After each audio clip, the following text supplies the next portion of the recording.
Avez-vous déjà ressenti ce sentiment étrange, cette intuition profonde que quelque chose ne va pas avec ce qu'on vous a enseigné depuis l'enfance? Cette sensation troublante que les réponses données par les autorités religieuses ne correspondent pas à votre expérience réelle de la vie? Que se passerait-il si je vous disais qu'un homme, il y a plus de 3 siècles, a eu le courage absolu de dénoncer la plus grande tromperie de l'histoire humaine? Un homme qui a tout risqué, sa famille, sa communauté, sa sécurité, sa vie même, pour révéler une vérité si explosive qu'elle continue de faire trembler les fondations des institutions religieuses aujourd'hui. Mais avant de plonger dans cette histoire absolument fascinante, qui va complètement transformer votre perception de la spiritualité et de Dieu lui-même, je vous invite chaleureusement à vous abonner à cette chaîne. Pourquoi? Parce que si vous aimez les histoires inspirantes qui changent réellement votre vision du monde, vous ne pouvez absolument pas manquer les prochaines vidéos que nous préparons. Chaque semaine, nous explorons les vérités cachées, les philosophies révolutionnaires, les idées qui libèrent l'esprit humain de ses chaînes mentales. D'ailleurs, dites-moi en commentaire de quel pays regardez-vous cette vidéo en ce moment et quelle heure est-il chez vous? Je suis vraiment curieux de savoir d'où viennent tous ces esprits libres et chercheurs de vérité qui composent notre communauté grandissante. Et si vous regardez sur votre téléphone portable, faites un petit geste qui aide énormément. Appuyez sur ce bouton « J'aime ». Ça semble simple, mais c'est incroyablement puissant pour faire découvrir ce contenu à des milliers d'autres personnes qui ont besoin d'entendre ce message libérateur. Vous m'aidez vraiment à toucher plus de gens. Maintenant, fermez les yeux un instant et imaginez Amsterdam au XVIIe siècle. Les canaux serpentent à travers la ville comme des veines transportant le commerce et la vie. Les navires arrivent des 4 coins du monde, apportant épices, soie, idées nouvelles. C'est l'âge d'or néerlandais, une époque d'explosion culturelle, scientifique et commerciale. Mais dans ce paradis apparent de tolérance et de prospérité se cache quelque chose de beaucoup plus sombre, quelque chose que peu osent regarder en face. Dans le quartier juif de cette ville bouillonnante, un jeune homme extraordinaire grandit dans un monde de contradictions déchirantes. Son nom, Baruch Spinoza, qui deviendra plus tard Benedictus de Spinoza. Mais qui était vraiment cet homme? Pourquoi son nom fait-il encore frissonner certains théologiens conservateurs aujourd'hui? Et pourquoi l'histoire qu'il a vécue devrait-elle vous intéresser personnellement, vous qui vivez au XXIe siècle? Imaginez grandir dans une communauté qui elle-même a été persécutée pendant des siècles. Les ancêtres de Spinoza étaient des juifs séfarades qui avaient fui l'Inquisition portugaise. Vous comprenez ce que cela signifie? L'Inquisition, ces tribunaux religieux qui torturaient et brûlaient vifs ceux qui n'adhéraient pas à l'orthodoxie catholique. Sa famille avait vécu l'horreur absolue de la persécution religieuse, avait vu des êtres chers arrachés de leur maison, avait entendu les cris de ceux qu'on brûlait sur les bûchers pour des questions de croyance. Comment une telle expérience familiale marque-t-elle un enfant? Comment cela façonne-t-il sa compréhension du monde, de Dieu, de la religion? Le petit Baruch grandissait en écoutant ces histoires terrifiantes, ces récits de familles déchirées, de conversions forcées, de mensonges nécessaires pour survivre. Sa propre famille avait dû feindre d'être chrétienne au Portugal, pratiquer le judaïsme en secret, vivre dans la peur constante d'être découverte et exécutée. Mais voici la question cruciale. Après avoir échappé à la persécution chrétienne, après avoir trouvé refuge à Amsterdam, où la communauté juive pouvait enfin vivre ouvertement sa foi, pourquoi cette même communauté juive finirait-elle par rejeter violemment l'un de ses fils les plus brillants? N'est-ce pas profondément ironique, tragiquement ironique?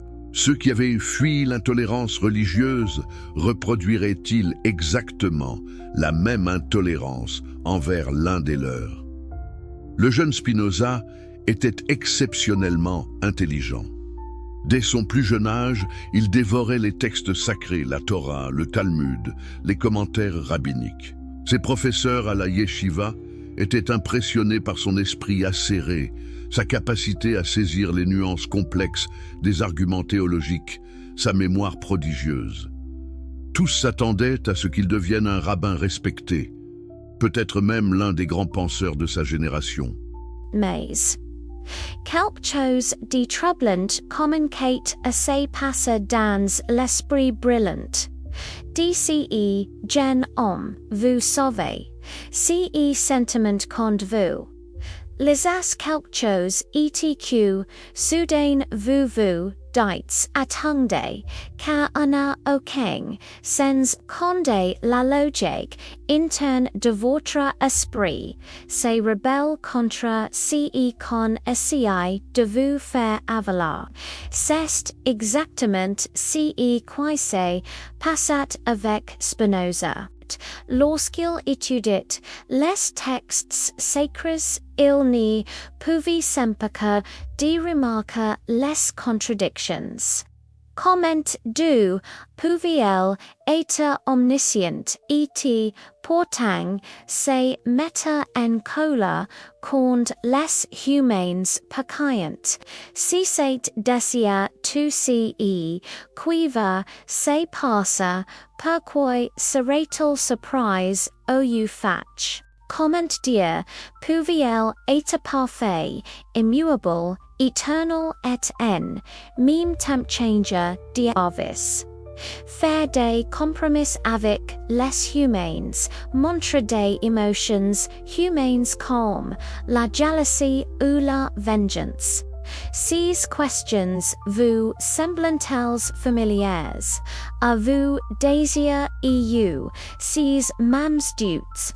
Et puis-il y avait les problèmes historiques et Spinoza avait accès aux nouvelles découvertes scientifiques de son époque. Les travaux de Galilée, de Descartes, les nouvelles compréhensions de l'astronomie, de la physique, de la nature. Comment concilier ces connaissances avec les recettes bibliques Adam et Eve étant les premiers humains créés-ils y a quelques milliers d'années? Le déluge avait-il vraiment couvert toute la terre? Moïse avait-il vraiment écrit le Pentateuque, alors que le texte écrit est propre mort, mais voici ce qui était vraiment d'ordre dans les questions. De Spinoza, il ne s'est contenté pas de questionner les détails. Il remettait en question les fondements, même de la religion organisée. Il se demanda pourquoi avons-nous besoin d'intermédiaires entre nous et Dieu. Pourquoi les rabbins, les prêtres, les imams se prétendent comme des autorités nécessaires pour accéder au divin qui leur donne ce pouvoir, et surtout à qui profite ce système? Réfléchissez à cette question. Dans n'importe quelle structure de pouvoir, il faut toujours se demander qui bénéficie de cette organisation. Les religions organisées créant des hiérarchies, des autorités, des intermédiaires entre le humain et Dieu. Ces intermédiaires rabbins, prêtres, pasteurs, imams, tyrants, le pouvoir, le statut social, le gagne-pain de cette position. Sans ce système, is ni sant rien de spécial. Alors, ont-ils vraiment intérêt à vous dire que vous pouvez accéder directement à Dieu par vous-même, bien sûr que non. Spinoza voyait cela avec un clarti avet glanti, il observate comment les autorités religieuses utilisant la paix pour maintenir leur contrôle, la paix de l'enfant, la paix de la damnation, la paix de la punition divine, la paix de terre excommunie et regite par la communauté. Quelle arme puissante que la paix, n'est-ce pas, et si vous contrôlez. Ce qui terrifie les gens, vous contrôlez les gens eux-mêmes. La gens Spinoza discutait de ces idées, d'autres esprits libres d'Amsterdam. Il faut comprendre qu'Amsterdam, à cette époque était relativement tolérante comparé au reste de l'Europe. Des penseurs, des artistes, des philosophes du monde entier affluent vers cette ville.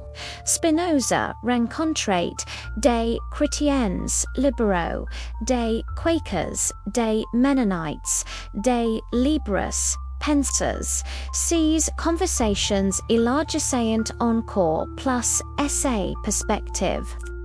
Mais dans esse propre communauté juive, les choses deviennent de plus en plus tendues. Les rumeurs circulant en disant que le gen Spinoza passait des questions dangereuses, qu'il exprimait des doutes sur les textes sacrés, qu'il remettait en question l'autorité rabbinique. Les anciens de la communauté communiquaient à s'inquiéter sérieusement que vous rappelle quelque chose. Les inquisiteurs qui avaient persécuté leurs enquêteurs au Portugal, l'ironie était cruelle. Les dirigeants de la synagogue convoqueront Spinoza, imaginez cette scène, ungen homme dans la vingtaine, face aux anciens vénérables de la communauté. Ces hommes, à la longue qui représentaient l'autorité, la tradition, la sagesse accumulée des siècles, et les lui demanderont de s'expliquer. Quinzenil, vraiment croyait-il que Moïse avait écrit à la Torah? Croyait-il aux miracles? Croyait-il que les Juifs étaient la pupille élue de Dieu et de voici au l'histoire? Deviant absolument fascinante et dramatique, Spinoza aurait pu mentir, il aurait pu dire ce qu'il voulait entendre. Il aurait pu garder ses véritables pensées pour lui-même et vivre tranquillement dans la communauté. Pourquoi l'a-t-il pas fait? Qu'est-ce qui pousse un homme à sacrifier sa sécurité, son confort, son appartenance pour la vérité? Avez-vous ce genre de courage? Spinoza refusa de se rétracter. Plus encore, il continua à développer et à partager ses idées. Les autorités essayèrent d'abord la persuasion, puis les menaces, puis même la corruption. Ils lui offrirent de l'argent, une pension annuelle généreuse s'il acceptait simplement de garder le silence sur ses opinions hérétiques. 1000 florins par an, une somme considérable. Imaginez, ils étaient prêts à le payer pour qu'il se taise. N'est-ce pas révélateur? Cela ne montre-t-il pas à quel point il craignait ses idées? Mais Spinoza refusa l'argent. Il refusa de se taire. Pourquoi? Parce qu'il avait découvert quelque chose de si important, de si fondamental, de si libérateur, qu'il ne pouvait pas en conscience le garder pour lui. Il avait compris que toute l'architecture de la religion organisée reposait sur une erreur monumentale, une incompréhension fondamentale de la nature de Dieu et de la réalité. Et quelle était cette découverte révolutionnaire? Tenez-vous bien, Dieu et la nature sont une seule et même chose. Deus sive natura, comme il l'écrirait plus tard en latin. Dieu ou la nature. Il n'y a pas de distinction, il n'y a pas de Dieu séparé de la création. assis quelque part dans les cieux, regardant vers le bas, jugeant, récompensant, punissant. Cette vision anthropomorphique de Dieu, Dieu comme un superhumain avec des émotions, des désirs, des plans, est complètement fausse. Comprenez-vous l'énormité de cette affirmation? Si Dieu estait la nature elle-même, alors Dieu n'est pas personnel. Dieu n'a pas de volonté séparée. Dieu ne choisit pas un peuple plutôt qu'un autre. Dieu ne fait pas de miracles qui violent les lois naturelles. Tout ce qui existe fait partie de Dieu, est une expression de Dieu, et Dieu, vous, moi, les arbres, les étoiles, tout l'univers est Dieu se manifestant. Cette vision balayait d'un coup toute la structure des religions révélées. Si Dieu est la nature et fonctionne selon des lois immuables, alors il n'y a pas eu de révélation spéciale à Moïse. Pas de loi donnée sur le mont Sinaï, pas de miracle de la mer Rouge, pas de Dieu parlant aux prophètes. Les textes religieux n'étaient pas la parole de Dieu, mais des créations humaines, écrites par des hommes à des époques spécifiques pour des raisons spécifiques. Le 27 juillet 1656 restera à jamais une date marquante dans l'histoire de la pensée humaine. Ce jour-là, dans la synagogue portugaise d'Amsterdam, fut prononcé l'un des hérèmes les plus sévères jamais proclamés. Un hérème, c'est une excommunication, mais pas n'importe laquelle. C'était une malédiction totale, une expulsion complète de la communauté, un rejet absolu. Pouvez-vous imaginer la scène ? La synagogue remplie de monde, les anciens assemblés dans leurs robes solennelles, les chandelles allumées, l'atmosphère tendue et solennelle. Le Hazzan, le chantre, commence à lire le texte du Hérem d'une voix grave et terrifiante. Et quelles paroles furent prononcées ce jour-là? Écoutez attentivement, car elles révèlent la fureur et la terreur que les idées de Spinoza inspiraient aux autorités religieuses. Le Hérem déclarait que Spinoza était maudit par Dieu, maudit le jour et maudit la nuit, maudit quand il se couchait et maudit quand il se levait, maudit quand il sortait et maudit quand il rentrait. Personne ne devait communiquer avec lui, verbalement ou par écrit. Personne ne devait lui rendre service, personne ne devait rester sous le même toit que lui, personne ne devait s'approcher de lui à moins de 4 coudées, personne ne devait lire quoi que ce soit qu'il avait écrit. N'est-ce pas extraordinaire, cette violence verbale, cette tentative d'annihiler complètement une personne de la communauté, de le transformer en fantôme social? Et pourquoi une telle fureur? Pour des idées, pour des questions, pour avoir osé penser différemment? La communauté qui avait fui la persécution religieuse était devenue elle-même persécutrice, comme c'est tragiquement humain. Mais voici ce qui est encore plus fascinant. Comment Spinoza a-t-il réagi? A-t-il supplié d'être réintégré? A-t-il pleuré la perte de sa communauté? S'est-il rétracté, terrifié par cette malédiction publique? Non, il a accepté son excommunication avec un calme presque surhumain.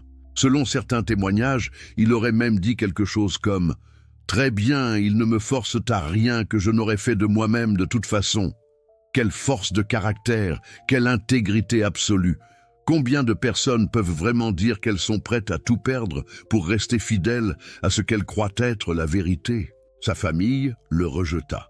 Ses amis d'enfance l'évitèrent. Sa sécurité financière disparut puisqu'il était commerçant dans la communauté. Il perdit son nom même, transformant Baruch en Benedictus, la version latine. Mais Spinoza ne devint pas amer. Il ne se vengea pas. Il ne passa pas sa vie à attaquer la communauté juive. Au contraire, il se retira tranquillement et commença à vivre selon sa philosophie. Il loua une petite chambre, apprit à polir des lentilles pour gagner sa vie, un travail manuel et méticuleux, et consacra chaque moment libre à développer son système philosophique révolutionnaire. Imaginez cet homme, seul dans sa petite chambre, polissant des lentilles le jour pour manger, et la nuit à la chandelle, écrivant certaines des pensées les plus profondes et les plus libératrices jamais conçues par un esprit humain. N'y a-t-il pas quelque chose de profondément beau dans cette image? Un homme rejeté par toute sa communauté, considéré comme maudit et dangereux, qui tranquillement, patiemment, amoureusement construit une nouvelle vision de Dieu, de l'humanité, de l'éthique. Et qu'écrivait-il exactement dans cette solitude choisie? Quelle était cette philosophie si dangereuse qu'elle terrifiait à la fois les autorités juives et chrétiennes? Car oui, très vite, les églises chrétiennes également s'alarmèrent des idées de Spinoza. Ses livres furent mis à l'index, interdits, brûlés. Catholiques et protestants, si souvent en conflit entre eux, s'accordèrent au moins sur un point. Spinoza était dangereux. Ses idées devaient être supprimées. Pourquoi cette unanimité dans la condamnation? Parce que Spinoza attaquait le cœur même de toute religion révélée. Il disait que la Bible n'était pas la parole littérale de Dieu, mais un document humain, écrit par des hommes avec leurs limitations, leurs préjugés, leur compréhension imparfaite.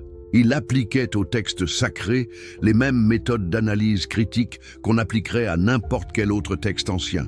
Dans son Tractatus Theologico-Politicus, publié anonymement en 1670, Spinoza développait une méthode révolutionnaire d'interprétation biblique. Il examinait le contexte historique, les contradictions internes, les différents styles d'écriture. Il démontrait que Moïse n'avait pas pu écrire le Pentateuque puisque le texte décrivait des événements postérieurs à sa mort. Il montrait que les prophètes n'avaient pas reçu de révélation divine, mais avaient une imagination vive et des opinions morales élevées. Vous rendez-vous compte de ce que cela signifiait? Si les prophètes n'avaient pas de ligne directe avec Dieu, si la Bible était simplement un livre humain, alors sur quoi reposait l'autorité des religions révélées? Sur rien. Toute la structure s'effondrait. Les rabbins, les prêtres, les pasteurs ne pouvaient plus dire « Dieu a dit ceci » ou « La Bible enseigne cela », avec la certaine assurance que c'était littéralement vrai. Spinoza allait encore plus loin. Il affirmait que les miracles étaient impossibles. Pourquoi? Parce que Dieu agit toujours selon des lois naturelles immuables. La nature de Dieu est nécessaire et éternelle. Dieu ne peut pas violer ses propres lois, car ces lois sont l'expression de son essence même. Un miracle qui violerait les lois naturelles serait Dieu se contredisant lui-même, ce qui est logiquement impossible. Alors, comment expliquer les miracles rapportés dans la Bible? Simple. Soit ce sont des exagérations poétiques, soit des phénomènes naturels mal compris par des gens ignorants des causes naturelles. Quand Moïse sépare la mer Rouge, peut-être y avait-il un fort vent d'est qui a temporairement repoussé l'eau dans une zone peu profonde. Les anciens Hébreux, ne comprenant pas la météorologie, ont interprété cela comme un miracle divin. Mais au-delà de ces questions d'interprétation biblique, Spinoza développait une vision métaphysique radicalement nouvelle. Dans son chef-d'œuvre, l'Éthique, qu'il écrivit mais ne publia pas de son vivant par prudence, il présentait une compréhension de Dieu, de la nature, de l'esprit humain qui était révolutionnaire. Dieu, selon Spinoza, est la substance unique et infinie qui constitue toute la réalité. Il n'y a qu'une seule substance, et cette substance a une infinité d'attributs. De ces attributs, nous les humains n'en connaissons que deux, la pensée et l'étendue, c'est-à-dire l'esprit et la matière. Tout ce qui existe n'est qu'un mode, une modification de cette substance unique. Qu'est-ce que cela signifie concrètement? Cela signifie que vous n'êtes pas séparés de Dieu. Vous n'êtes pas une création distincte de Dieu. Vous êtes une expression, une manifestation, un mode de Dieu. De même qu'une vague n'est pas séparée de l'océan, mais est l'océan se manifestant sous une forme particulière, vous êtes Dieu se manifestant sous votre forme unique. N'est-ce pas vertigineux? N'est-ce pas simultanément humiliant et exaltant? Humiliant car vous n'êtes qu'un mode minuscule de la substance infinie. Exaltant car vous êtes Dieu. Vous participez de la nature divine. Il n'y a pas de séparation ontologique entre vous et Dieu. La distance que la religion a créée entre l'humain et le divin est une illusion, une construction mensongère. Et si vous êtes une partie de Dieu, alors tout ce qui vous arrive fait partie du déroulement nécessaire de la nature divine. Il n'y a pas de libre arbitre au sens traditionnel. Vous ne pouviez pas être autrement que ce que vous êtes. Vos actions découlent nécessairement de votre nature, qui elle-même découle nécessairement de la nature infinie de Dieu. Tout est déterminé par la chaîne causale éternelle. Attendez, n'allez pas croire que c'est du fatalisme déprimant. Au contraire, c'est profondément libérateur, parce que si tout est déterminé par la nature divine nécessaire, alors il n'y a pas de place pour la culpabilité toxique. Il n'y a pas de péché au sens religieux. Vous n'avez pas offensé un Dieu personnel qui va vous punir. Vous avez simplement agi selon votre nature à ce moment-là, avec la compréhension limitée que vous aviez. Imaginez le soulagement que cette compréhension apporte. Toute votre vie, on vous a peut-être dit que vous étiez un pécheur, que vous étiez fondamentalement imparfait, que vous méritiez la punition, que vous deviez craindre le jugement divin. Et soudain, Spinoza vous dit « Non, il n'y a pas de jugement, il n'y a pas de punition divine. Il n'y a que la nature se déroulant selon ses lois nécessaires. Mais alors, pourquoi être bon?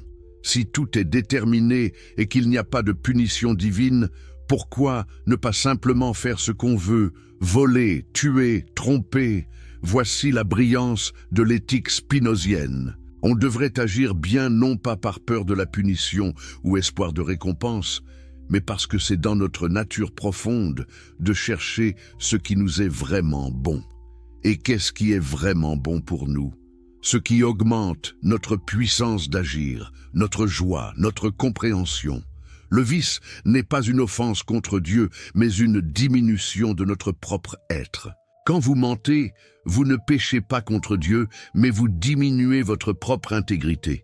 Quand vous êtes consumé par la jalousie ou la haine, vous ne risquez pas l'enfer, mais vous vivez déjà en enfer, dans un état de souffrance auto-infligée. La vertu est sa propre récompense immédiate. Comprendre cela est absolument crucial. Les religions traditionnelles reportent la récompense à l'après-vie. Sois bon maintenant et tu iras au paradis. Spinoza dit non, la récompense de la vertu est immédiate. C'est la joie, la paix intérieure, la puissance d'agir qui viennent de vivre selon la raison et de comprendre sa place dans la nature. Et le plus haut bien, la plus grande joie possible pour un être humain. C'est ce que Spinoza appelle l'amour intellectuel de Dieu. Cela semble mystique, n'est-ce pas? Mais c'est en fait très concret. C'est la joie pure qui vient de comprendre comment tout est connecté, comment tout fait partie du système nécessaire de la nature, comment votre propre esprit participe de l'esprit éternel de Dieu. Quand vous comprenez vraiment que vous êtes une partie de cet ordre éternel et infini, quand vous saisissez votre place dans la totalité, vous expérimentez ce que Spinoza appelle la béatitude. Ce n'est pas une émotion passagère, pas un high spirituel temporaire, mais un état stable de contentement profond et de joie qui vient de la compréhension vraie. Mais comment atteindre cette compréhension? Comment passer de l'esclavage des passions à la liberté de la raison? C'est tout le projet de l'éthique. Spinoza trace un chemin, un processus de libération progressive de l'esprit. Il commence par analyser la nature des émotions humaines avec une précision chirurgicale. Les émotions, selon Spinoza, sont des idées confuses. Quand vous ressentez de la colère, c'est parce que vous avez une idée inadéquate de ce qui se passe. Vous pensez que quelqu'un vous a fait du tort, volontairement, qu'il aurait pu agir autrement. Mais si vous compreniez vraiment toutes les causes qui ont mené cette personne à agir ainsi, si vous voyez la nécessité de son action, votre colère se dissiperait. C'est comme si vous étiez en colère contre une pierre qui vous est tombée sur le pied. C'est absurde, n'est-ce pas? La pierre n'a pas choisi de tomber. Elle a simplement obéi aux lois de la gravité. Eh bien, de la même manière, les gens qui vous blessent n'ont pas vraiment choisi de le faire au sens ultime. Ils ont agi selon leur nature, leur conditionnement, les causes qui ont agi sur eux. Est-ce que cela signifie qu'il n'y a pas de responsabilité? Pas exactement. Il y a toujours des conséquences à nos actions. Si quelqu'un agit de manière nuisible, la société doit le contraindre, non pas pour le punir moralement, mais pour protéger les autres. C'est comme mettre une barrière autour d'un précipice. Ce n'est pas une punition contre le précipice, c'est une mesure de protection. Mais personnellement, intérieurement, comprendre que les gens agissent nécessairement selon leur nature vous libère de la haine, du ressentiment, du désir de vengeance. Ce sont toutes des émotions toxiques qui vous empoisonnent plus qu'elle ne blesse l'autre. Combien de gens gâchent leur vie en ressassant des griefs, en cultivant la haine, en planifiant des revanches. Ils se font souffrir eux-mêmes. Spinoza vous offre une porte de sortie de cette prison émotionnelle. Comprenez que les choses ne pouvaient pas être autrement. Acceptez ce qui est. Cela ne signifie pas être passif ou ne rien faire pour améliorer les situations. Au contraire, une fois libéré des émotions paralysantes, vous pouvez agir beaucoup plus efficacement pour créer de meilleurs résultats. Et cette compréhension s'applique également à vous-même. Combien de culpabilité, de honte, de dégoût de soi portez-vous pour des erreurs passées? Spinoza vous dit: vous avez agi selon votre nature et votre compréhension à ce moment-là. Vous ne pouviez pas faire autrement. Apprenez de l'expérience, certainement. Modifiez votre compréhension pour agir différemment à l'avenir. Mais ne vous torturez pas avec la culpabilité. La culpabilité est l'une des armes les plus puissantes des religions organisées. Elle vous convainc que vous êtes fondamentalement pécheur, coupable devant Dieu, méritant la punition. Et puis elle vous offre gentiment la solution. L'obéissance à leurs règles, les rituels, les sacrifices, les dons à l'institution religieuse. N'est-ce pas un système parfait de contrôle? Spinoza démolissait complètement ce système. Il disait: vous n'êtes pas pécheur, vous n'êtes pas coupable devant un Dieu qui vous juge. Vous êtes une expression de Dieu, agissant selon les lois de votre nature. Le seul péché réel est l'ignorance, la compréhension inadéquate. Et le remède n'est pas la confession, le repentir, l'obéissance aux autorités religieuses. Le remède est la connaissance, la compréhension, l'usage de votre propre raison. Voilà pourquoi il était si dangereux. Voilà pourquoi son nom était prononcé avec terreur par les autorités religieuses. Il enlevait leur pouvoir. Il disait aux gens: vous n'avez pas besoin d'intermédiaires. Vous n'avez pas besoin de prêtres pour vous dire ce que Dieu veut. Vous n'avez pas besoin de rituels élaborés pour plaire à Dieu. Utilisez votre raison, comprenez la nature. Vivez selon votre vraie nature, c'est tout. Et les miracles, ces événements surnaturels que les religions utilisent pour prouver leur autorité divine? Pure superstition selon Spinoza. Des histoires créées par des gens ignorants qui ne comprenaient pas les causes naturelles. Ou pire, des mensonges délibérés créés par des autorités religieuses pour impressionner et contrôler les masses. Pensez-y. Si vous croyez que votre prêtre ou votre prophète peut accomplir des miracles, vous allez l'écouter, n'est-ce pas? Vous allez lui obéir, vous allez le craindre et le révérer. Quel meilleur moyen d'asseoir son autorité que de prétendre avoir des pouvoirs surnaturels accordés par Dieu? Et si vous osez douter, eh bien vous blasphémez, vous risquez la colère divine. C'est un système auto-renforçant de contrôle mental. Mais revenons à l'histoire personnelle de Spinoza après son excommunication. Comment vivait-il vraiment? Était-il isolé et malheureux? En fait, non. Il forma rapidement un cercle d'amis et d'admirateurs, principalement des chrétiens libéraux, des ménonites, des quakers, des intellectuels curieux. Des gens qui avaient eux-mêmes des doutes sur les doctrines religieuses orthodoxes, qui cherchaient une spiritualité plus authentique et rationnelle. Il correspondait avec les plus grands esprits de son époque. Leibniz, le grand mathématicien et philosophe, lui rendit visite. Ils discutèrent de métaphysique, de Dieu, de la nature, de la substance. Henry Oldenburg, secrétaire de la Royal Society de Londres, maintenait une correspondance régulière avec lui. Ces lettres, préservées jusqu'à aujourd'hui, nous montrent un Spinoza patient, généreux dans ses explications, prêt à clarifier ses idées. Il vécut simplement, très simplement. Il polissait des lentilles pour gagner sa vie, mangeait frugalement, n'avait que peu de possessions. Quand des admirateurs riches lui offraient des pensions généreuses, il refusait souvent ou n'acceptait que des montants modestes. Il ne voulait pas être redevable, ne voulait pas que sa philosophie soit influencée par la dépendance financière. À un moment, le prince palatin lui offrit une chaire de professeur à l'université de Heidelberg. Quelle opportunité! Un salaire confortable, du prestige, des étudiants à qui enseigner. Mais il y avait une condition, il devait éviter de dire quoi que ce soit qui puisse troubler la religion établie. Et qu'a fait Spinoza? Il a refusé. Il a poliment mais fermement décliné, expliquant qu'il ne savait pas quelles limites seraient considérées comme troublant la religion et qu'il ne voulait pas compromettre sa recherche de la vérité. N'est-ce pas extraordinaire? Préférer la pauvreté et l'obscurité à la richesse et la reconnaissance, si cela signifiait compromettre son intégrité intellectuelle. Combien de philosophes et penseurs aujourd'hui feraient le même choix? Combien se vendent aux plus offrants, modifient leurs opinions pour plaire aux sponsors, au gouvernement, aux institutions? Spinoza mourut jeune, à 44 ans seulement, en février 1677, probablement de tuberculose, aggravée par les années d'inhalation de poussière de verre en polissant des lentilles. Ses derniers moments furent tranquilles. Ses amis étaient à ses côtés. Il est mort comme il avait vécu, sereinement, acceptant la mort comme une partie naturelle de l'existence, sans peur, sans appel désespéré à un Dieu personnel pour le sauver. Imaginez cette fin. Un homme qui avait été maudit par sa communauté, rejeté par les autorités religieuses de toute confession, dont les livres étaient interdits et brûlés, mourant pauvrement dans une chambre louée. Selon les critères conventionnels, une vie ratée, n'est-ce pas? Mais en réalité, quelle vie triomphante! Il était resté fidèle à la vérité telle qu'il la comprenait.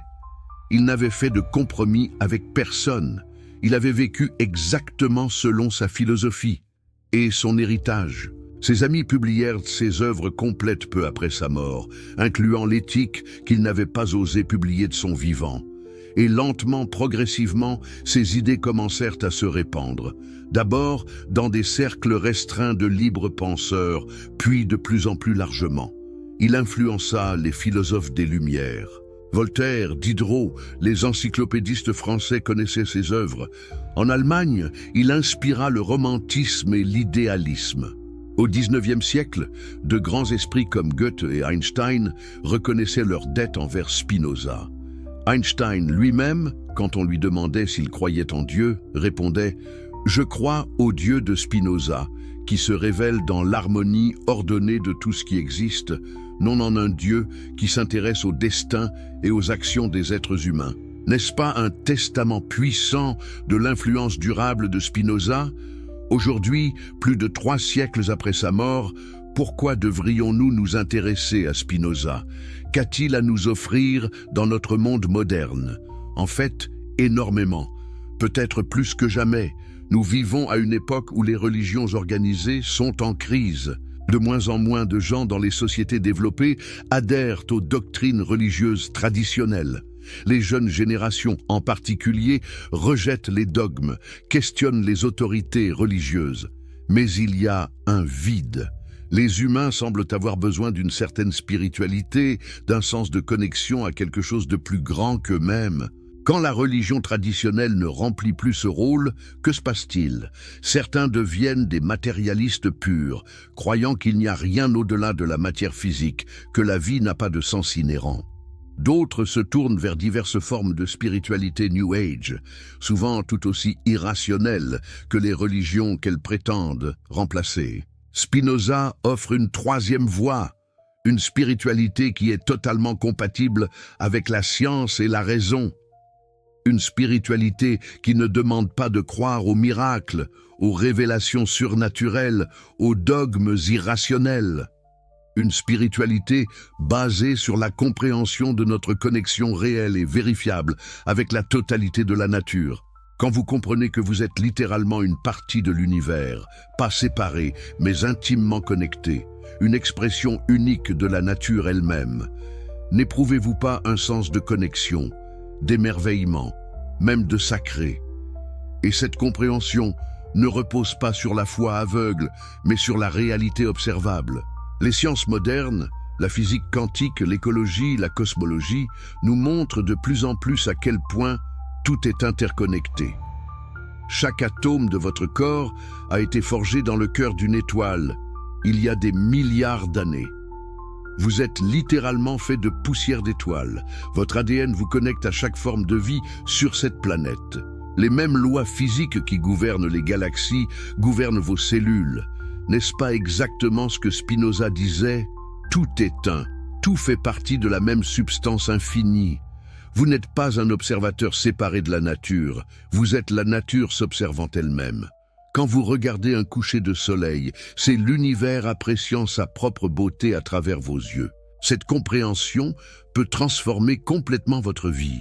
Elle dissout l'anxiété existentielle qui vient de se sentir séparé, isolé, insignifiant dans un univers vaste et indifférent. Vous n'êtes pas insignifiant, vous êtes une expression nécessaire de la totalité. Vous ne pouviez pas ne pas exister, votre existence est nécessaire à l'univers tel qu'il est. Et pour les problèmes pratiques de la vie quotidienne, comment Spinoza peut-il aider avec le stress, l'anxiété, les relations difficiles, les échecs professionnels? En fait, énormément. Sa psychologie des émotions est incroyablement pratique et utile.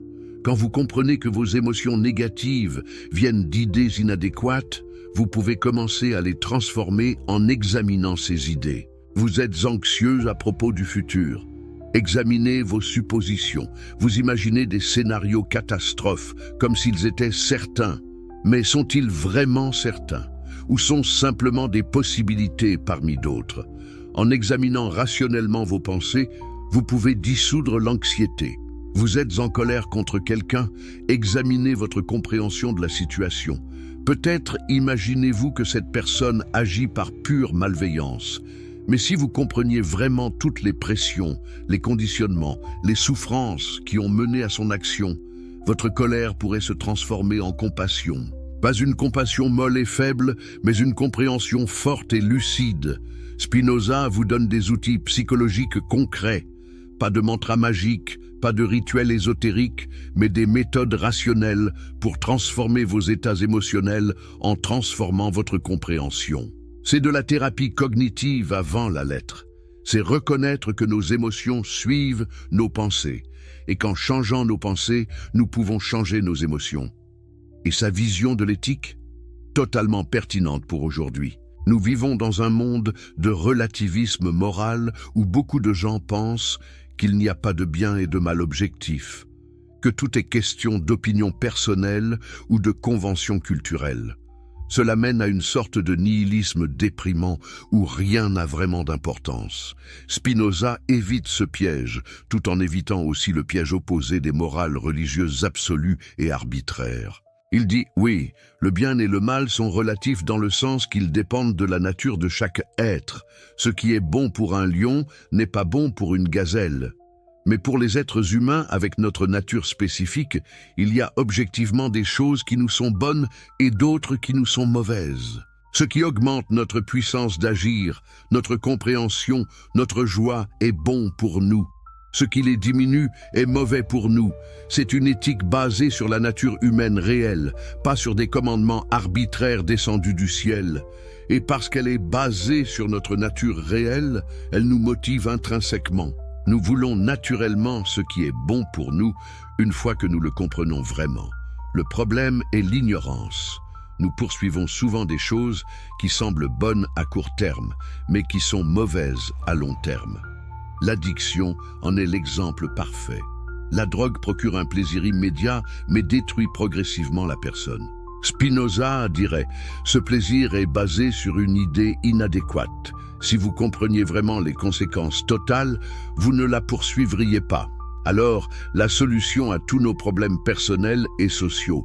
Plus de connaissances, plus de compréhension, plus d'éducation. Pas des commandements moraux imposés de l'extérieur, mais une compréhension profonde de ce qui nous est vraiment bon. N'est-ce pas une vision inspirante et pratique? Et dites-moi en commentaire, de quel pays nous regardez-vous en ce moment? Quelle heure est-il chez vous? Je suis absolument fasciné de savoir que cette philosophie de Spinoza, née à Amsterdam il y a plus de 3 siècles, touche maintenant des gens partout dans le monde, à toute heure du jour et de la nuit. C'est magique, non?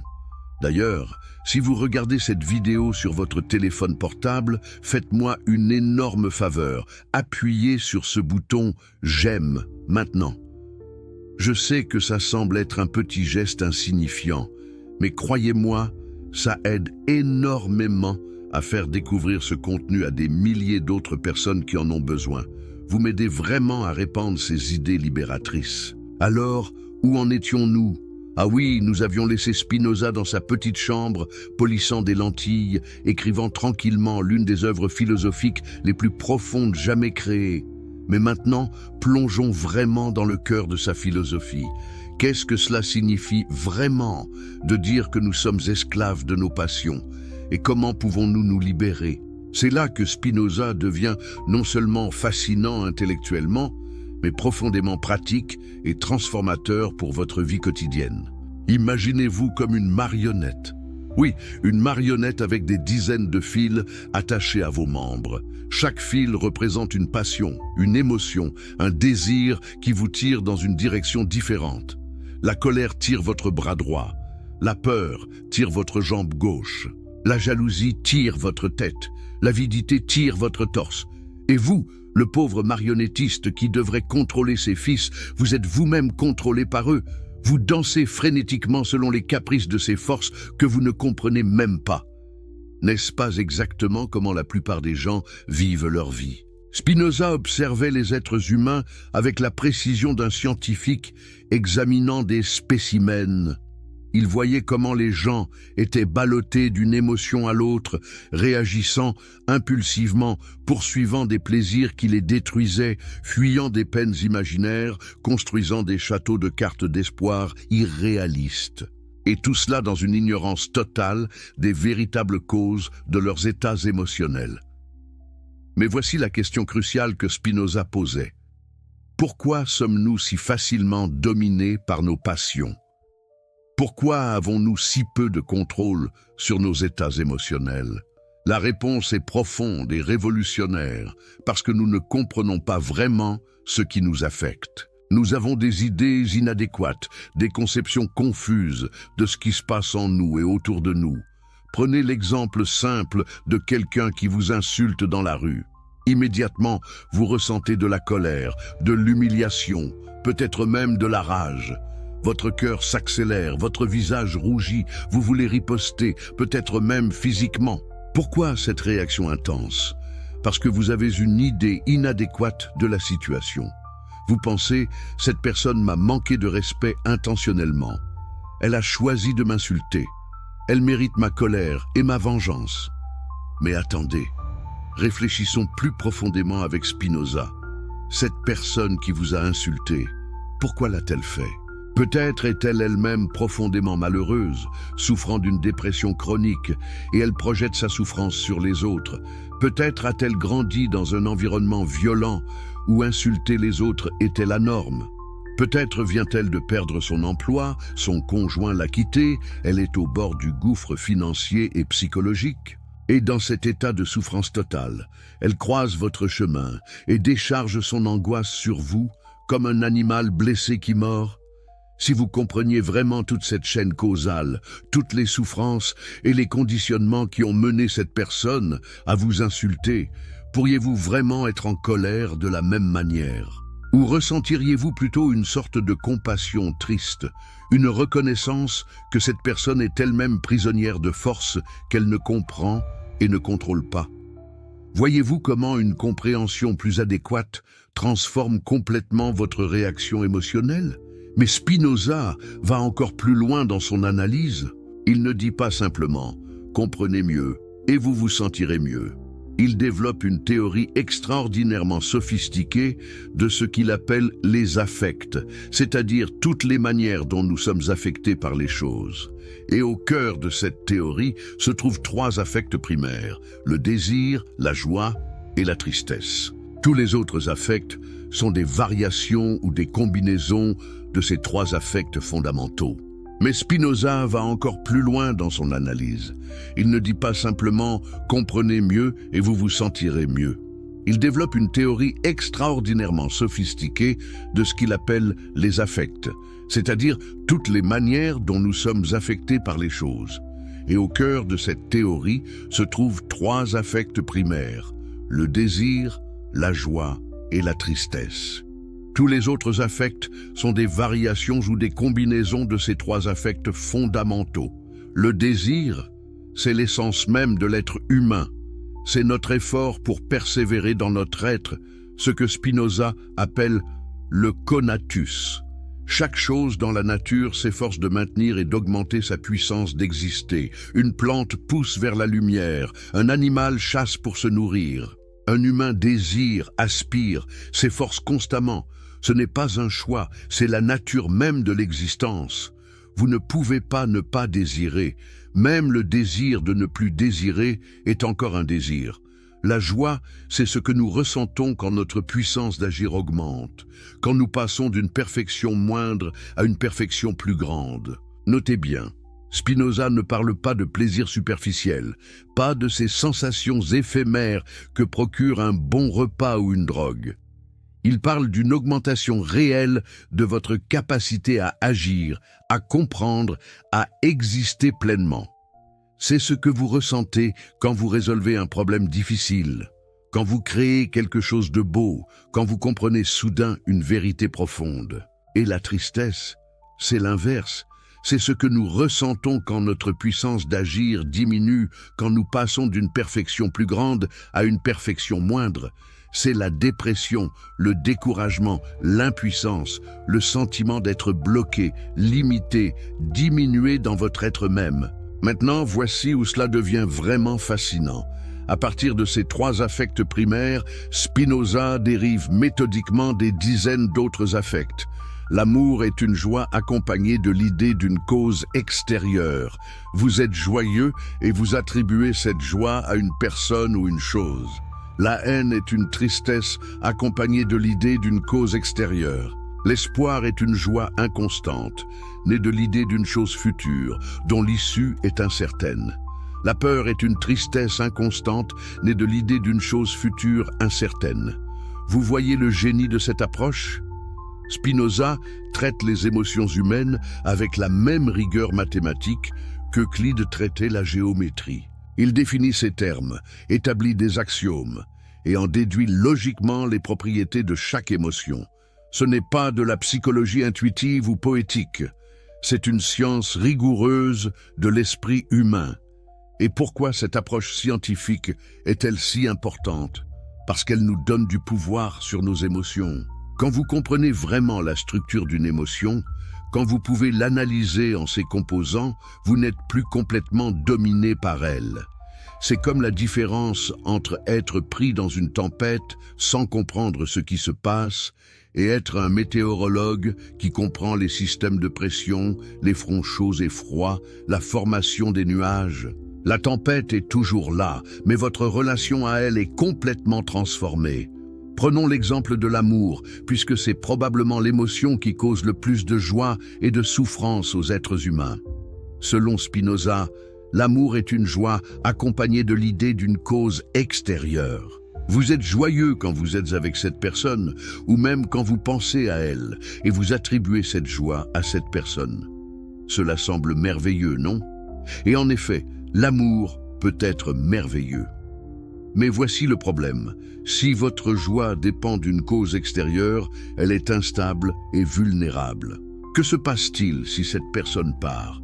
Si elle meurt? Si elle vous trahit? Votre joie s'effondre et se transforme en tristesse profonde.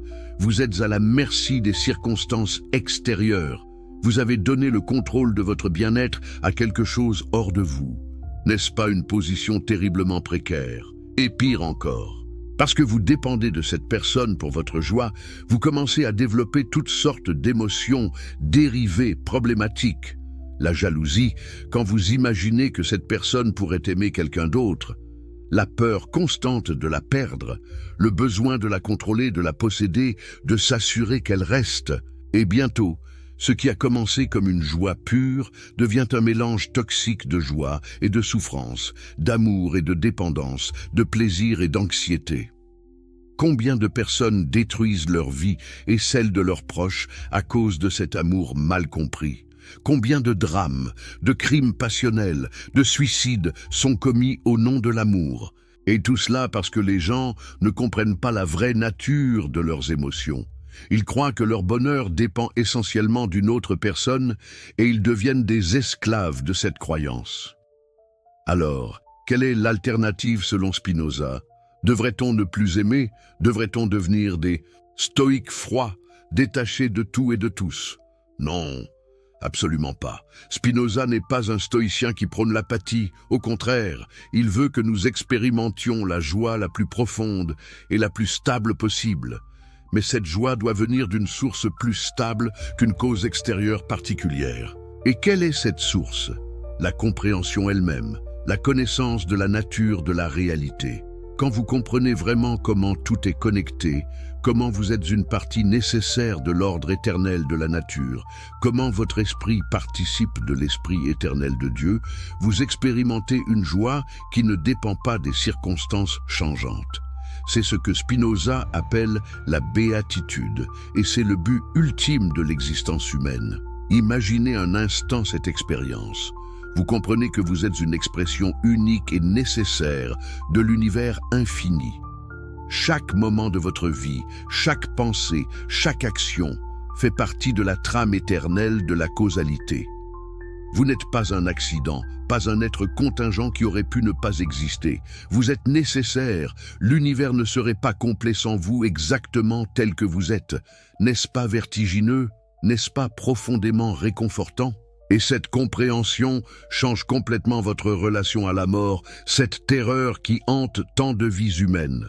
Si vous êtes une partie éternelle de la substance infinie, alors qu'est-ce que la mort?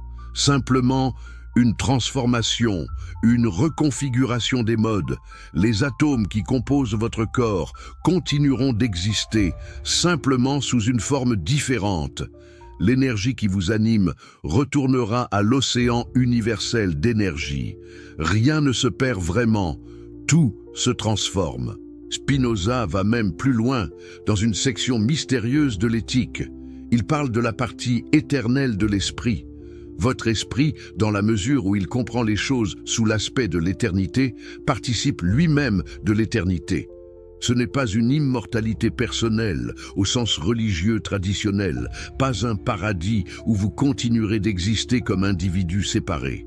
C'est quelque chose de plus subtil et de plus profond. Quand vous comprenez vraiment une vérité éternelle, mettons un théorème mathématique ou une loi de la nature, à ce moment précis, votre esprit participe de la pensée éternelle de Dieu. Vous pensez littéralement les pensées éternelles de Dieu. Et dans cette mesure, votre esprit transcende le temps et la mortalité. Cette partie de vous qui comprend est éternelle, non pas dans le sens qu'elle continue après la mort corporelle, mais dans le sens qu'elle participe de l'ordre éternel de la réalité. Est-ce que c'est difficile à saisir? Oui, c'est l'une des parties les plus complexes de la philosophie spinozienne. Même ses commentateurs débattent encore de ce que Spinoza voulait vraiment dire. Mais l'essentiel est clair, nous ne sommes pas simplement des êtres mortels et éphémères. Dans la mesure où nous comprenons, nous touchons à l'éternité. Nous transcendons notre condition limitée. Mais revenons à des questions plus pratiques. Comment appliquons-nous concrètement cette philosophie dans notre vie quotidienne? Comment passons-nous de l'esclavage des passions à la liberté de la raison? Spinoza est très clair. Il n'y a pas de baguette magique, pas de solution miracle. C'est un processus graduel qui demande effort et discipline. La première étape est la prise de conscience. Vous devez observer vos émotions avec une attention scientifique. Quand vous ressentez de la colère, arrêtez-vous un instant. Ne vous laissez pas emporter immédiatement par l'émotion. Observez-la. Qu'est-ce qui l'a déclenché exactement? Quelle idée sous-tend cette colère? Que croyez-vous sur la situation qui génère cette émotion? Cette simple pause, ce moment d'observation, est déjà un acte de liberté. Vous n'êtes plus complètement identifié à l'émotion. Il y a un espace entre vous et elle. Vous la regardez plutôt que d'être elle. Et dans cet espace s'ouvre la possibilité de la transformer. La deuxième étape est l'analyse. Examinez l'idée qui sous-tend votre émotion. Est-elle vraiment adéquate? Correspond-elle à la réalité? Ou est-ce une interprétation biaisée, partielle, déformée par vos désirs et vos peurs? Quelles sont les causes réelles de la situation? Qu'est-ce que vous ne voyez pas? Quelle perspective plus large pourriez-vous adopter? Prenons un exemple concret que beaucoup d'entre vous ont probablement vécu. Vous envoyez un message à un ami ou un partenaire amoureux. Des heures passent sans réponse. Progressivement, l'anxiété monte. Pourquoi ne répond-il pas? Il a sûrement vu le message. Tout le monde regarde son téléphone constamment de nos jours. Donc il ignore délibérément mon message. Pourquoi? Qu'ai-je fait de mal? Est-il fâché contre moi? M'évite-t-il? Peut-être ne m'aime-t-il plus? Peut-être a-t-il trouvé quelqu'un d'autre?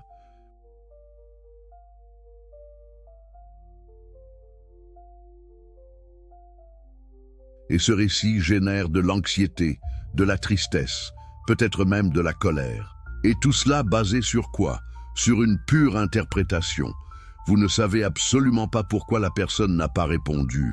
Peut-être son téléphone est-il déchargé, peut-être est-elle dans une réunion importante, peut-être a-t-elle simplement oublié de répondre parce qu'elle est distraite par un problème urgent.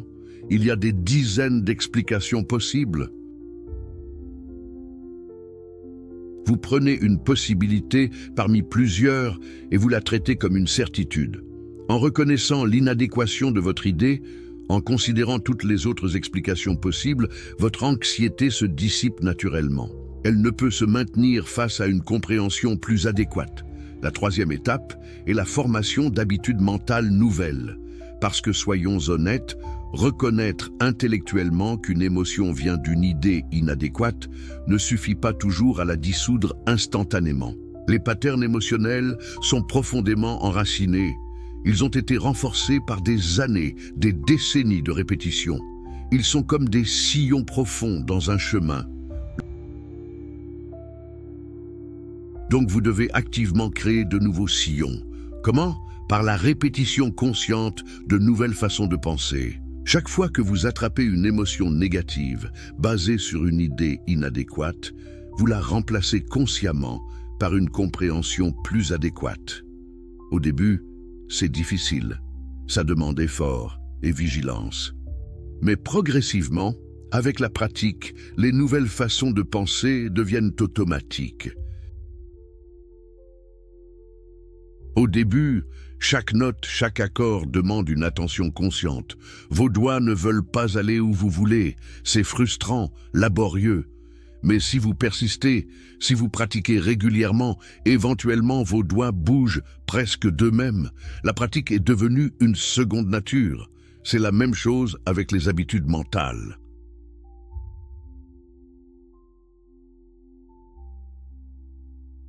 Spinoza avait déjà tout compris au XVIIe siècle. Mais il y a un quatrième niveau dans la philosophie de Spinoza qui va au-delà de ces techniques pratiques. C'est ce qu'il appelle le troisième genre de connaissance, ou connaissance intuitive. Les deux premiers genres sont la connaissance par l'expérience vague et confuse, et la connaissance rationnelle basée sur des notions communes. Le troisième genre est une appréhension directe et immédiate de la façon dont les choses particulières suivent de la nature éternelle de Dieu. Qu'est-ce que cela signifie concrètement? C'est difficile à expliquer avec des mots, car c'est une forme d'expérience directe. Imaginez que vous regardez un arbre. Normalement, vous voyez simplement un arbre, un objet séparé de vous dans l'espace. Mais avec le troisième genre de connaissance, vous verriez cet arbre non comme un objet séparé, mais comme une expression nécessaire de la nature entière. Vous verriez comment il est connecté à tout. Au sol qui le nourrit à l'air qu'il respire au soleil, qui l'alimente à l'histoire évolutive, qui l'a façonné aux processus cosmiques qui ont créé les éléments qui le composent. Et vous verriez simultanément comment vous-même êtes connecté de la même manière. Vous et l'arbre ne seraient ne plus deux objets séparés, mais deux expressions de la même substance infinie, deux vagues dans le même océan éternel. Cette vision directe génère ce que Spinoza appelle l'amour intellectuel de Dieu, une joie pure et stable, qui ne dépend pas de causes extérieures changeantes. Est-ce que cette expérience du troisième genre de connaissance semble mystique? Peut-être, mais remarquez que Spinoza ne dit jamais que c'est une révélation surnaturelle. C'est toujours une forme de connaissance, accessible par le développement de l'intellect, pas par la foi ou la grâce divine. C'est une capacité naturelle de l'esprit humain, même si rare et difficile à atteindre. Et ici, nous touchons à quelque chose de vraiment important dans la vision spinozienne. Tous les humains ne sont pas égaux dans leur capacité à atteindre la liberté et la béatitude. Certains restent toute leur vie dominés par leur passion, ballottés par les circonstances, réagissant impulsivement, souffrant inutilement. D'autres développent progressivement leur raison et atteignent des degrés croissants de liberté et de joie. C'est dur à entendre dans notre époque obsédée par l'égalité, mais Spinoza est réaliste et même élitiste sur ce point. Pourquoi certains réussissent-ils là où d'autres échouent? En partie, c'est une question de circonstances. Si vous naissez dans un environnement qui valorise l'éducation, la réflexion, le questionnement, vous avez plus de chances de développer votre raison. Si vous naissez dans la pauvreté, l'ignorance, la violence, entouré de gens dominés par leur passion, c'est beaucoup plus difficile. Vous n'avez pas choisi vos conditions de départ. Mais il y a aussi, selon Spinoza, des différences dans la nature même des individus. Certains ont simplement plus de puissance innée, plus de capacité à comprendre, plus de désir de connaissance. Spinoza ne serait pas d'accord avec l'idée moderne que tous les humains sont créés égaux avec le même potentiel. Pour lui, nous sommes tous des modes de la substance infinie, mais des modes de puissance très différentes. Est-ce que cela signifie que ceux qui restent dominés par leur passion devraient être méprisés ou abandonnés? Non! Spinoza insiste sur l'importance de la compassion. Mais c'est une compassion basée sur la compréhension, pas sur la sentimentalité. Vous comprenez que ces personnes ne peuvent pas être autrement que ce qu'elles sont, étant donné leur nature et leurs circonstances. Elles ne choisissent pas d'être ignorantes et dominées par leur passion, pas plus qu'une pierre ne choisit de tomber. Et socialement, politiquement, quelle est l'implication? Spinoza a aussi écrit sur la politique, notamment dans le Tractatus Theologico-Politicus et le Tractatus Politicus inachevé. Sa vision politique découle directement de sa métaphysique et de sa psychologie. Si la plupart des gens sont dominés par leur passion, comment organiser une société stable et aussi libre que possible? Sa réponse est étonnamment moderne et libérale. Il défend la liberté d'expression, la séparation de la religion et de l'État, la démocratie comme la forme la plus naturelle de gouvernement. Pourquoi? Parce que même si la plupart des gens sont dominés par leur passion, ils partagent certains intérêts communs fondamentaux, la sécurité, la paix, la possibilité de poursuivre leurs affaires. Un gouvernement sage ne devrait pas essayer de contrôler les pensées et les croyances des gens. C'est impossible de toute façon. Vous pouvez forcer les gens à dire certaines choses, mais vous ne pouvez pas forcer ce qu'ils pensent vraiment. Donc l'État devrait garantir la liberté de pensée et d'expression, tout en maintenant l'ordre public. C'est une vision remarquablement tolérante pour le XVIIe siècle. Et concernant la religion, Spinoza fait une distinction cruciale entre la philosophie et la foi. La philosophie cherche la vérité par la raison. La foi cherche l'obéissance et la piété. Les textes religieux ne devraient pas être lus comme des traités philosophiques ou scientifiques. Leur but n'est pas d'enseigner la vérité sur la nature de Dieu ou du cosmos, mais de promouvoir la justice et la charité. Donc quand la Bible dit que Dieu a créé le monde en 6 jours, ce n'est pas une affirmation cosmologique littérale. C'est une façon poétique d'enseigner que le monde a un ordre et un but. Quand elle dit que Dieu est jaloux, ce n'est pas une description littérale de la nature divine. C'est une façon d'enseigner que l'idolâtrie est mauvaise. Le message moral peut être valable même si la cosmologie et la théologie sont fausses. Cette distinction permettrait la coexistence pacifique de la religion et de la philosophie. Les philosophes pourraient poursuivre la vérité rationnellement sans être persécutés par les autorités religieuses. Et les religieux pourraient poursuivre la piété et la moralité sans être troublés par les découvertes philosophiques et scientifiques, chacun dans son domaine. Bien sûr, cette solution élégante ne satisfaisait ni les philosophes radicaux qui voulaient détruire complètement la religion, ni les religieux orthodoxes qui insistaient sur la vérité littérale de leur doctrine. Spinoza essayait de naviguer entre ces deux extrêmes, mais il finissait par déplaire aux deux camps. C'est souvent le destin des modérés et des réconciliateurs. Revenons maintenant à la question pratique la plus urgente. Comment vivez-vous personnellement avec toute cette philosophie? Imaginez que vous êtes convaincu par les arguments de Spinoza.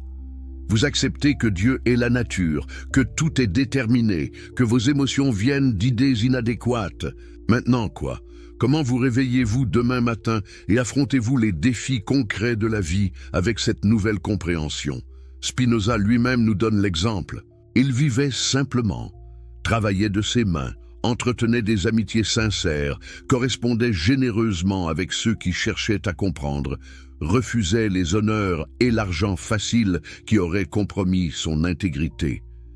Il ne prêchait pas dans les rues, ne fondait pas de mouvements, ne cherchait pas à convertir les masses. Il vivait tranquillement sa philosophie et laissait son exemple et ses écrits parler. Il y a quelque chose de profondément admirable dans cette approche. Pas de grandiloquence, pas de martyr spectaculaire, pas de prétention à sauver le monde. Juste un homme vivant selon sa compréhension de la vérité aussi fidèlement que possible. N'est-ce pas finalement tout ce que nous pouvons faire? Vivre selon nos meilleures lumières et espérer que notre exemple inspire quelques autres? Prenons un exemple concret que beaucoup d'entre vous ont probablement vécu. Vous envoyez un message à un ami ou un partenaire amoureux. Des heures passent sans réponse. Progressivement, l'anxiété monte. Pourquoi ne répond-il pas? Il a sûrement vu le message. Tout le monde regarde son téléphone constamment de nos jours. Donc il ignore délibérément mon message. Pourquoi? Qu'ai-je fait de mal? Est-il fâché contre moi? M'évite-t-il? Peut-être ne m'aime-t-il plus? Peut-être a-t-il trouvé quelqu'un d'autre?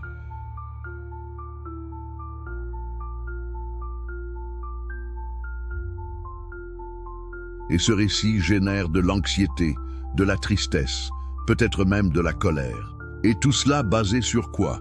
Sur une pure interprétation. Vous ne savez absolument pas pourquoi la personne n'a pas répondu. Peut-être son téléphone est-il déchargé, peut-être est-elle dans une réunion importante, peut-être a-t-elle simplement oublié de répondre parce qu'elle est distraite par un problème urgent. Il y a des dizaines d'explications possibles. Vous prenez une possibilité parmi plusieurs et vous la traitez comme une certitude. En reconnaissant l'inadéquation de votre idée, en considérant toutes les autres explications possibles, votre anxiété se dissipe naturellement. Elle ne peut se maintenir face à une compréhension plus adéquate. La troisième étape est la formation d'habitudes mentales nouvelles. Parce que, soyons honnêtes, reconnaître intellectuellement qu'une émotion vient d'une idée inadéquate ne suffit pas toujours à la dissoudre instantanément. Les patterns émotionnels sont profondément enracinés. Ils ont été renforcés par des années, des décennies de répétition. Ils sont comme des sillons profonds dans un chemin. Donc vous devez activement créer de nouveaux sillons. Comment? Par la répétition consciente de nouvelles façons de penser. Chaque fois que vous attrapez une émotion négative basée sur une idée inadéquate, vous la remplacez consciemment par une compréhension plus adéquate. Au début, c'est difficile. Ça demande effort et vigilance. Mais progressivement, avec la pratique, les nouvelles façons de penser deviennent automatiques. Au début, chaque note, chaque accord demande une attention consciente. Vos doigts ne veulent pas aller où vous voulez. C'est frustrant, laborieux. Mais si vous persistez, si vous pratiquez régulièrement, éventuellement vos doigts bougent presque d'eux-mêmes. La pratique est devenue une seconde nature. C'est la même chose avec les habitudes mentales.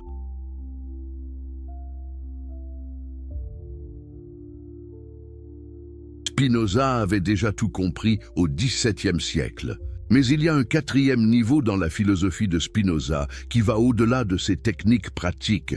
C'est ce qu'il appelle le troisième genre de connaissance, ou connaissance intuitive. Les deux premiers genres sont la connaissance par l'expérience vague et confuse, et la connaissance rationnelle basée sur des notions communes. Le troisième genre est une appréhension directe et immédiate de la façon dont les choses particulières suivent de la nature éternelle de Dieu. Qu'est-ce que cela signifie concrètement? C'est difficile à expliquer avec des mots, car c'est une forme d'expérience directe. Imaginez que vous regardez un arbre. Normalement, vous voyez simplement un arbre, un objet séparé de vous dans l'espace. Mais avec le troisième genre de connaissance, vous verriez cet arbre non comme un objet séparé, mais comme une expression nécessaire de la nature entière. Vous verriez comment il est connecté à tout, au sol qui le nourrit à l'air qu'il respire au soleil, qui l'alimente à l'histoire évolutive, qu'il a façonné aux processus cosmiques qui ont créé les éléments qui le composent. Et vous verriez simultanément comment vous-même êtes connecté de la même manière.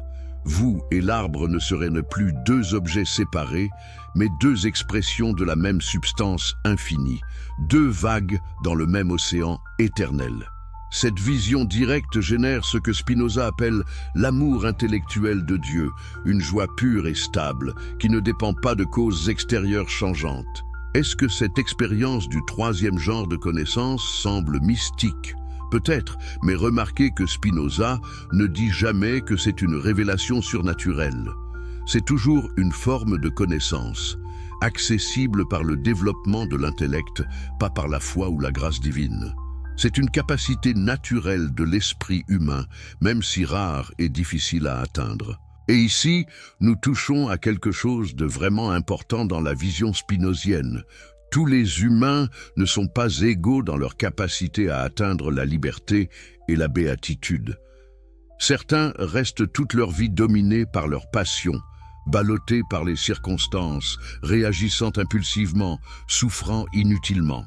D'autres développent progressivement leur raison et atteignent des degrés croissants de liberté et de joie. C'est dur à entendre dans notre époque obsédée par l'égalité. Mais Spinoza est réaliste et même élitiste sur ce point. Pourquoi certains réussissent-ils là où d'autres échouent? En partie, c'est une question de circonstances. Si vous naissez dans un environnement qui valorise l'éducation, la réflexion, le questionnement, vous avez plus de chances de développer votre raison. Si vous naissez dans la pauvreté, l'ignorance, la violence, entouré de gens dominés par leur passion, c'est beaucoup plus difficile. Vous n'avez pas choisi vos conditions de départ. Mais il y a aussi, selon Spinoza, des différences dans la nature même des individus. Certains ont simplement plus de puissance innée, plus de capacité à comprendre, plus de désir de connaissance. Spinoza ne serait pas d'accord avec l'idée moderne que tous les humains sont créés égaux avec le même potentiel. Pour lui, nous sommes tous des modes de la substance infinie, mais des modes de puissance très différentes. Est-ce que cela signifie que ceux qui restent dominés par leur passion devraient être méprisés ou abandonnés? Non! Spinoza insiste sur l'importance de la compassion. Mais c'est une compassion basée sur la compréhension, pas sur la sentimentalité. Vous comprenez que ces personnes ne peuvent pas être autrement que ce qu'elles sont, étant donné leur nature et leurs circonstances. Elles ne choisissent pas d'être ignorantes et dominées par leur passion, pas plus qu'une pierre ne choisit de tomber. Et socialement, politiquement, quelle est l'implication? Spinoza a aussi écrit sur la politique, notamment dans le Tractatus Theologico-Politicus et le Tractatus Politicus inachevé. Sa vision politique découle directement de sa métaphysique et de sa psychologie. Si la plupart des gens sont dominés par leur passion, comment organiser une société stable et aussi libre que possible? Sa réponse est étonnamment moderne et libérale. Il défend la liberté d'expression, la séparation de la religion et de l'État, la démocratie comme la forme la plus naturelle de gouvernement. Pourquoi? Parce que même si la plupart des gens sont dominés par leur passion, ils partagent certains intérêts communs fondamentaux, la sécurité, la paix, la possibilité de poursuivre leurs affaires. Un gouvernement sage ne devrait pas essayer de contrôler les pensées et les croyances des gens. C'est impossible de toute façon. Vous pouvez forcer les gens à dire certaines choses, mais vous ne pouvez pas forcer ce qu'ils pensent vraiment. Donc l'État devrait garantir la liberté de pensée et d'expression, tout en maintenant l'ordre public.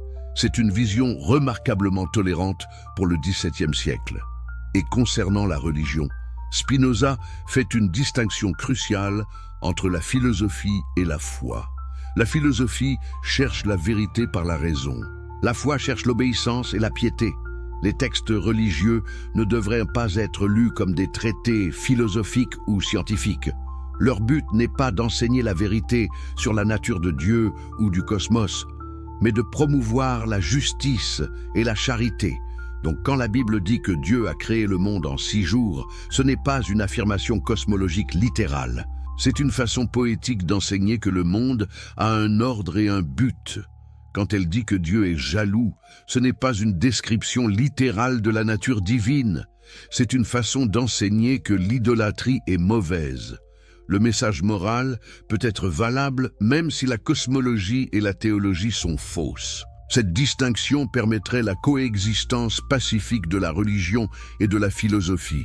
Les philosophes pourraient poursuivre la vérité rationnellement, sans être persécutés par les autorités religieuses. Et les religieux pourraient poursuivre la piété et la moralité sans être troublés par les découvertes philosophiques et scientifiques, chacun dans son domaine. Bien sûr, cette solution élégante ne satisfaisait ni les philosophes radicaux qui voulaient détruire complètement la religion, ni les religieux orthodoxes qui insistaient sur la vérité littérale de leur doctrine. Spinoza essayait de naviguer entre ces deux extrêmes, mais il finissait par déplaire aux deux camps. C'est souvent le destin des modérés et des réconciliateurs. Revenons maintenant à la question pratique la plus urgente. Comment vivez-vous personnellement avec toute cette philosophie? Imaginez que vous êtes convaincu par les arguments de Spinoza. Vous acceptez que Dieu est la nature, que tout est déterminé, que vos émotions viennent d'idées inadéquates. Maintenant quoi? Comment vous réveillez-vous demain matin et affrontez-vous les défis concrets de la vie avec cette nouvelle compréhension? Spinoza lui-même nous donne l'exemple. Il vivait simplement, travaillait de ses mains, entretenait des amitiés sincères, correspondait généreusement avec ceux qui cherchaient à comprendre, refusait les honneurs et l'argent facile qui auraient compromis son intégrité. Il ne prêchait pas dans les rues, ne fondait pas de mouvements, ne cherchait pas à convertir les masses. Il vivait tranquillement sa philosophie et laissait son exemple et ses écrits parler. Il y a quelque chose de profondément admirable dans cette approche. Pas de grandiloquence, pas de martyr spectaculaire, pas de prétention à sauver le monde. Juste un homme vivant selon sa compréhension de la vérité aussi fidèlement que possible. N'est-ce pas finalement tout ce que nous pouvons faire? Vivre selon nos meilleures lumières et espérer que notre exemple inspire quelques autres?